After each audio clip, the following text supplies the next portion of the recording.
С проекта Белене, с алтернативните енергийни източници и с газонаходището в Девенци, Плевен се превръща в реален енергиен център в България. Това каза на среща с жителите на Белене мажоритарния кандидат и водач на листата на Коалиция за България Румен Петков. Един от приоритетите на нас като народни представители от Коалиция за България в 15-ти Плевенски район с бюлетина номер 6 е в рамките на мандата въвеждане в експлоатация на първи блок на атомната централа в Белене. БСП изгражда Белене, Синята коалиция иска да го спре, а ГЕРБ искат частен инвеститор, което ще забави изграждането с година и ще го оскъпи с 1 милиард евро, подчерта Румен Петков. Затова всеки един от жителите на областта трябва да направи своя избор.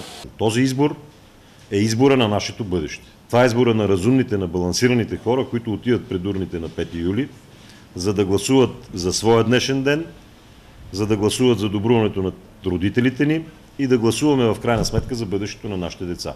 Ние или искаме България и Плевен да бъдат енергиен център, или искаме България и Плевен да се развиват напред, и Плевен като област, разбира се, и Белене да вървим напред, или искаме да сложим спирачка на целия този процес с нищо необосновани аргументи. Пред жителите на Белене Румен Петков представи дейностите, които се предвиждат на площадката на втора атомна за тази и следващата година.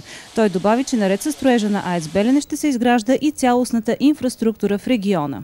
Купуването и продаването на гласове е престъпление.